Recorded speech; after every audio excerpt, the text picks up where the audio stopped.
We can't forget about being human. Don't conduct your analysis in isolation because data is so incredibly powerful. Not defending just the tribe, but defending the organization.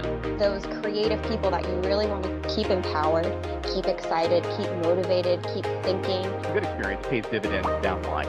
Stereotype breakdown in proximity. Welcome to We're Only Human, a podcast about human resources, business, technology, and the workplace. My name is Ben Eubanks, your host, and I'm so glad you're here.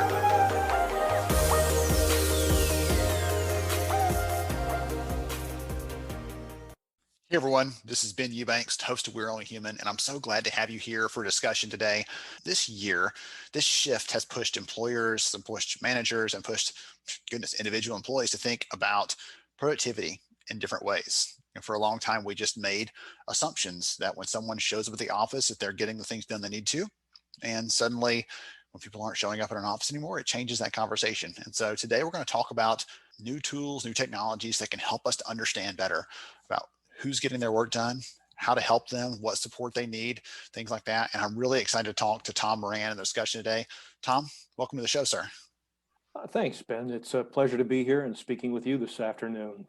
Wonderful. So Tom is with Prodoscore, and we're going to dive into some of the work that you and the company are doing. But before we do that, tell us a little about who you are and what you do. Yeah, thank you, Ben. My name is Tom Moran. I'm Chief Strategy Officer at Prodoscore. So I focus on developing, communicating, executing, and most importantly, sustaining initiatives for Prodoscore.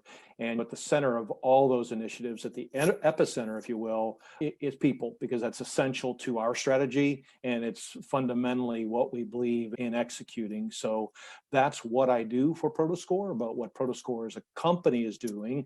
We've come to market with a new category of technology that really is focused on the future of work that's been coming for a period of time and driving business value through what we consider to be productivity intelligence. We firmly believe in the power of AI for positive impact and transformation. But simply what we're doing is evaluating employee engagement within business operations across business sections. And as those business operations have continued to evolve with different DX strategy and talk about streamlining experience, what we're doing is looking at ways to grab more valuable insight into what is multi-dimensional elements of productivity. So how do organizations get in front of that? So that's fundamentally at a very high level. What we're doing is focusing on productivity intelligence, Ben. And when you're not working on productivity intelligence, focusing on Prodoscore, what does Tom like to do when he's not at work? Yeah, gosh, I have a personal passion for scuba diving, number one. I have had the privilege to enjoy that in various dives throughout the sections of the globe. I like woodworking. I see a beginning and an end to that. So as much as I'm passionate about technology, I fundamentally like manual things I can put my hands on and see a beginning, a middle, and an end to that. And knowing that details are important in both scuba diving for enjoyment and survival. And with woodworking, it's fundamentally important to the end result too. So I love details and things. And those are two pieces that I really enjoy that give me some balance outside of the technology world. Wonderful. That is so neat. I did not have the woodworking skill, unfortunately. My dad, I have three brothers, all of them got that where they can see something and just like you were saying, you can visualize it and understand it and know what you have to do to make that thing come out. I'll call one of them and have them come do it because that is not the skill that I have. I have to call Tom, get you on my short list to call you next time I need some woodworking done. Wonderful. I highlighted this or alluded to this earlier as I was doing the intro, but companies have struggled for a long time with really understanding and quantifying productivity. And I'd love for you to share from your perspective why you think that is, because you're having this conversation with employers every day. Why do you think we've always struggled to do that? Yeah, I think that a couple of things there. Number one, it's a natural inclination in leadership or management guidance to focus on outcomes. And those outcomes are very important. But at the same time, our thought is getting leading indicators on the table for more effective coaching and performance. So I think for a long time, particularly in an office environment, Engagement was measured in a different way. Is someone here at a certain hour that they should be here? Are they doing things in a meeting that I've asked them to do? As much as that might work in a historic environment, regardless of the shift to a distributed workforce, engagement has changed. Collaboration, the way people collaborate has changed. And as much as the shift towards distributed work has impacted employees and they've changed, management has to get in front of that as well and think about different ways to lead. And I can think of so many conversations where C-level executives have not been in the position to say, gosh, how do I lead a workforce that is 100% distributed now? I can no longer walk from my office down throughout the building and visit with development, visit with finance, visit with operations. I have to do that in different ways. And how can I do that effectively? That's number one. The second piece, Ben, is when the shift happened, I think a lot of people look towards using those same leadership methods that they used, in an in-office environment and trying to apply those same things to a distributed workforce.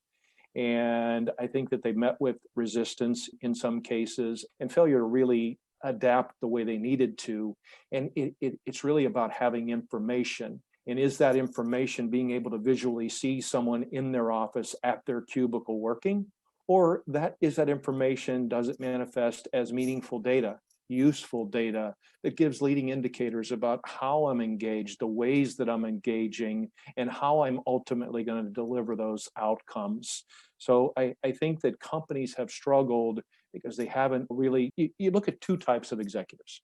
Number one, those that have been digitally determined and maybe a bit in front of the digital transformation strategy prior to COVID, and those that were more digitally distraught for different reasons, hesitance about making the shift, hesitance about the value of the interdependency of technology and humans, and how do I do that in a meaningful way? So there's some complexity there, no doubt, but I think fundamentally management has to shift the way they lead, and that's what we're trying to get in front of, is providing that meaningful data and presenting it in a way that it helps to empower management and at the same time provide opportunities, real opportunities for growth for employees within organizations, high performance growth.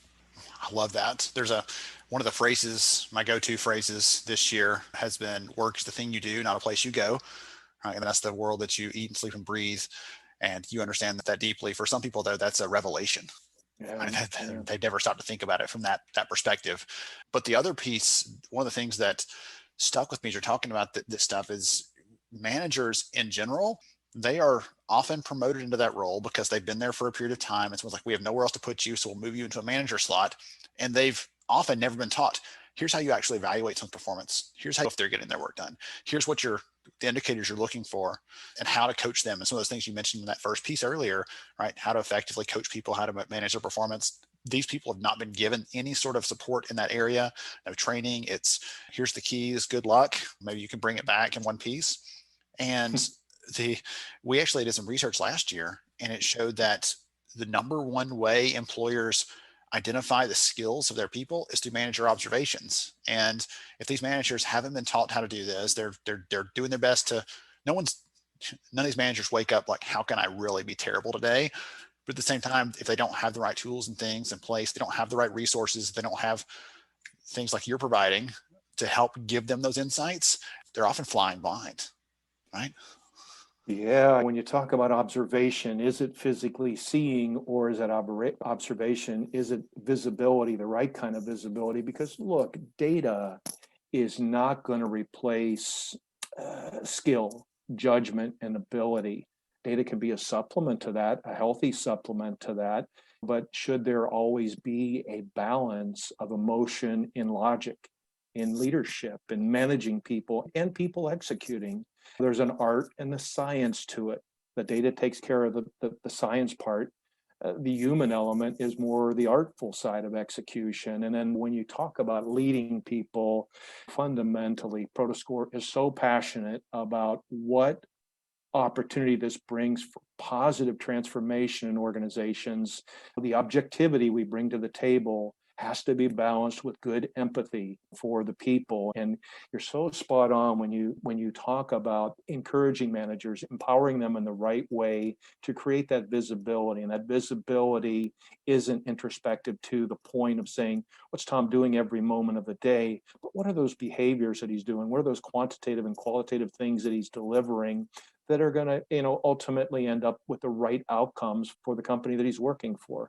Hope that resonates with you, Ben. Yes, you used objectivity in there, and I was going to skip over that, but we probably shouldn't. One of the issues and right now I'm blanking on the title of it, but there's actually some research that has pulled together the list of different biases that affect how humans make decisions, and there's nearly 200 of them, ranging far and wide from very minuscule things that just affects what you're wearing today, all the way to really large impacts on things like who we hire and how we manage people, for instance.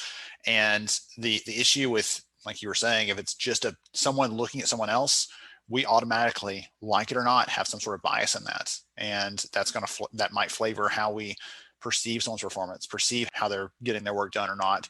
And if we're missing that objective layer of insight, that objective layer of data, then there's a chance, again, not everyone, no one's doing this on purpose, probably, let's hope not, but there's an opportunity there to really level the playing field, making sure we're assessing everyone equally, everyone gets the same chance to perform, and we're not shortchanging someone because of a bias, whether it's conscious or unconscious. You're taking that out when we actually look at the actual data points and things. So one of the words or phrases you used earlier is this positive transformation.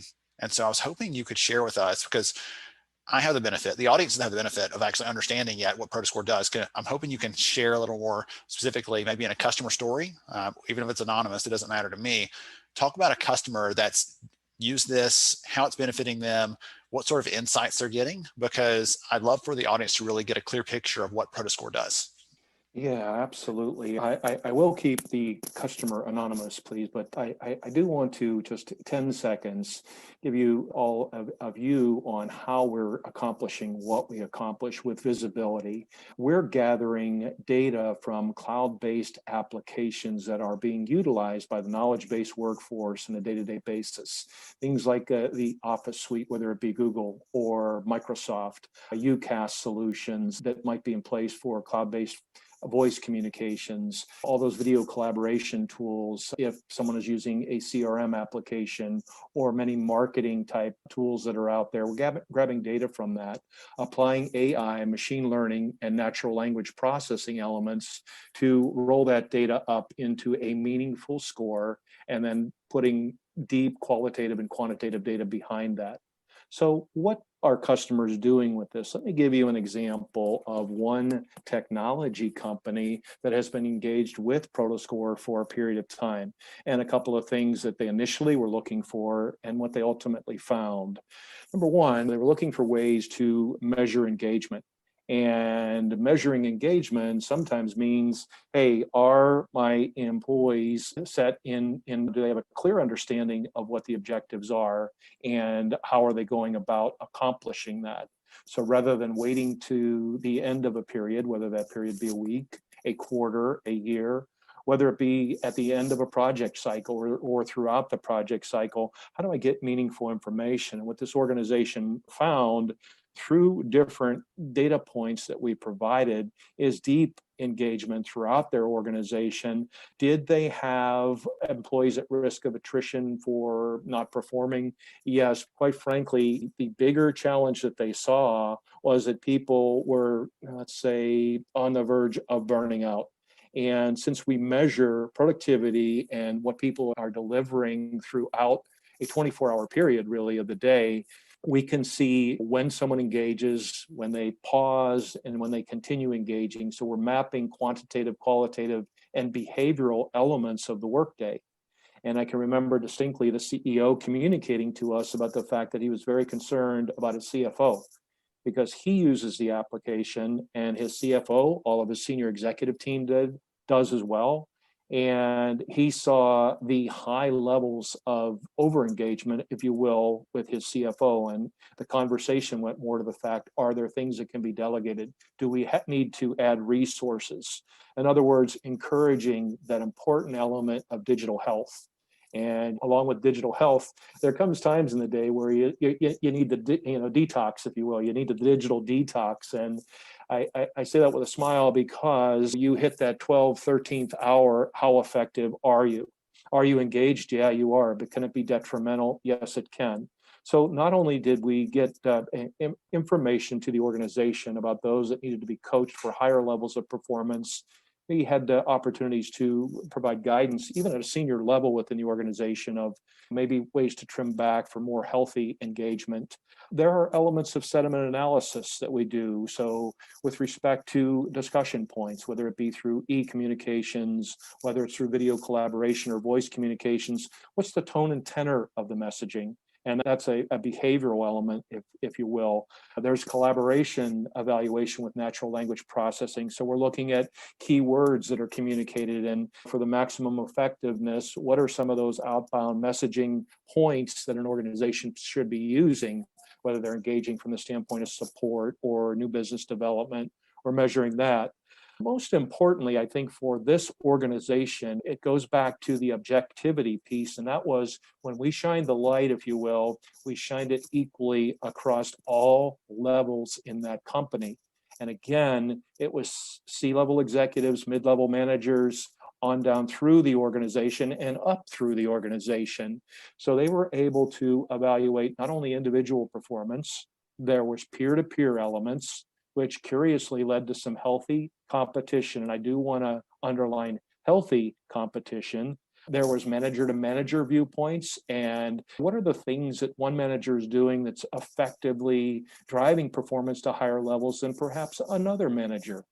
And executive to manager, if I have, in other words, an opportunity with Prodoscore to evaluate not only what I'm doing as a manager, but how effective my team is doing under my guidance.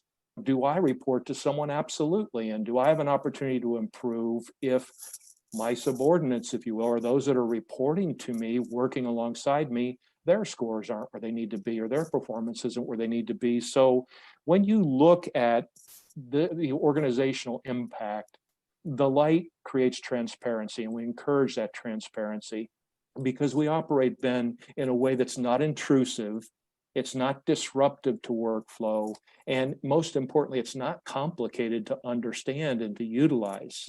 So the organization that I'm talking about in particular was able to really, across the entire enterprise, get a whole different understanding of digital transformation for themselves, because we sit right at think of it as being right at the hub of the digital transformation strategy.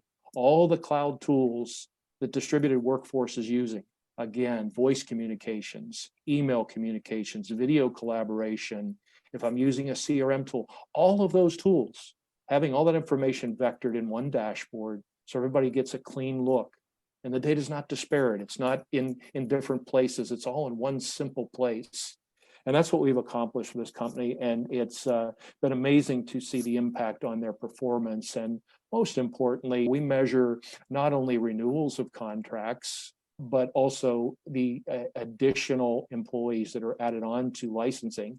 And we get into organizations, and let's say they initially do 50 or 75 employees, and then all of a sudden they do 150. And then ultimately their entire enterprise. That's meaningful because it tells us that we're doing the right things and encouraging healthy behavior and empowering the organization in the right way, not with sticks, not with carrots, but with useful information that provides opportunities for growth, because that's what people want. Nobody wants to be a bad employee. Nobody wants to be a bad manager or leader.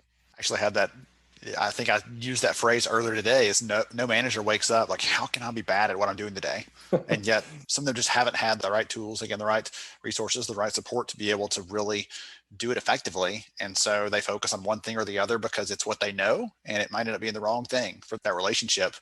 And there was actually a story that I remember reading years ago in this book that talked about this healthcare system, and they had teams and they were rated either red or green based on their performance. And they wanted to understand some of the drivers of that, what was impacting that. And said, first, let's look at the managers. So they took the managers from the red teams, which were performing poorly, and swapped them with managers from green teams, which were performing well, and came back and re-measured them 6 months later and found that they had all flipped. The performance of the teams had flipped because the managers played a key role in how things get done, enabling work to get done. Like, they're not doing all the work themselves, but the culture they create, that little subculture on their team, either enables or prevents people from really bringing their best self to work. And that ties in so well, because you talked about things like, healthy competition, things like that. I'm going to, if you don't mind, I'm going to put my devil's advocate hat on for a second here and say, well, you're looking at all this different data. You can see this kind of information about your employees down to a pretty granular level. How do we stop bad actors from using that information for their own nefarious purposes? If I'm going with all the comic book cartoony kinds of bad guy themes here, how do we keep someone from being the Snidely Whiplash of the workforce and trying to use this in a negative way? How would you respond to that? Yeah, thanks, Ben. Data is so powerful. Used the right way. And this is what we encourage through our subject matter expertise and our guidance that we give to our clients. And most importantly, the commitment that we make to our customers. And that is, let's leverage data insights in ways that are moral, meaningful, and responsible. And I'm quoting our Chief Marketing Officer, Nadine Asraf, with respect to that, because it's something that we march directly behind. And so what fills in that? Number one, it starts with being transparent. In other words, when I talked about the success story with the technology company a couple of minutes ago and profiled some of the successes we've had, it was making sure that all information that's captured and evaluated, it's being done in an equitable way.